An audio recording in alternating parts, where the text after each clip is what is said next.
नमस्कार विद्यार्थी मित्रांनो, महाराष्ट्र कारागृह विभाग या विभागातील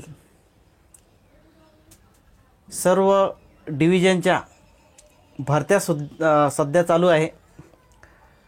तर या 4 डिव्हिजनपैकी म्हणजेच नागपूर डिव्हिजन असेल, मुंबई डिव्हिजन असेल, छत्रपती संभाजीनगर डिव्हिजन असेल आणि पुणे डिव्हिजन असेल, या 4 डिव्हिजनच्या सध्या कारागृह विभागामध्ये भरत्या चालू आहे। तर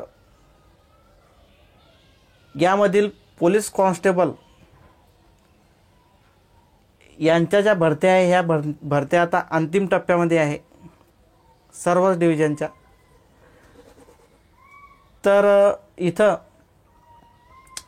नागपूर डिव्हिजनची भरती आहे, याच्यामधील जवळपास अर्ध्या विद्यार्थ्यांना ट्रेनिंगला सुद्धा पाठवलेलं आहे। आता हा व्हिडिओ बनवण्याचं एकच कारण की जे विद्यार्थी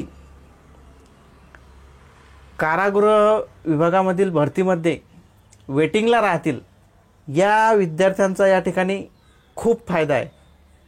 खूप म्हणजे याच वर्षी फायदा आहे का? नाही, प्रत्येक वर्षी कारागृह विभागाची पोलीस कॉन्स्टेबलची जे वेटिंग लिस्ट आहे ही खुलतच असते। म्हणजे आतापर्यंत आमच्या अनुभवानुसार, आतापर्यंत आम्ही पाहिल्यानुसार जवळजवळ 18 ते 20 पर्यंत जे विद्यार्थी वेटिंगला राहतात अशा विद्यार्थ्यांना सुद्धा त्या ठिकाणी जॉईनिंगला बोलवलं जातं। त्याचं कारणही तसंच आहे। काय त्याचं कारणही तसंच आहे? कारण काय, सगळ्यात अगोदर विद्यार्थी या ठिकाणी जिल्हा पोलीस असेल किंवा तुमचं बँडमॅन पोलीस असेल किंवा चालक पोलीस असेल या ठिकाणी प्राधान्य देतात। आणि तिथं जर त्यांचं सिलेक्शन झालं असेल तर ते तिथं जॉईनिंग स्वीकारतात, त्या पोस्टला प्राधान्य देतात। आणि इकडचे जेवढे आपले वेटिंगचे विद्यार्थी असतात कारागृह विभागामध्ये त्या विद्यार्थ्यांना त्या ठिकाणी नियुक्ती दिली जाते। तर तसंच हे एक उदाहरण छत्रपती संभाजीनगर आपलं हे जे डिव्हिजन आहे या डिव्हिजनमध्ये घडलेलं आहे। तर हे आपण सविस्तर याच्यावरती चर्चा करू। बघा, या ठिकाणी 10/1/2000 दिनांक 10/1/2025 रोजी एकूण किती विद्यार्थ्यांसाठी भरती राबवली गेली होय? 315 जागांसाठी हे भरती या ठिकाणी राबवली गेली। तर कागद पडताळणीसाठी त्यांना दिनांक 10/1/2025 रोजी सर्वांना बोलवलं होतं। तर त्या ठिकाणी इथं 112 उमेदवार हे गैरहजर राहिलेले आहे। किती? 112 उमेदवार या ठिकाणी गैरहजर राहिलेले आहे। याचा अर्थ काय? याचा अर्थ तरी त्यांना या ठिकाणी दुसरी एक संधी दिलेली आहे की तुम्ही परत कागद पडताळणीसाठी येऊन जा। कोणता दिनांक आहे तो? दिनांक 6/2/2025 रोजी त्या ठिकाणी तुम्हाला मुख्यालयामध्ये जायचं आहे कागद पडताळणीसाठी। हे एक दुसरी संधी या विद्यार्थ्यांना दिलेली आहे। ते किती विद्यार्थी आहे?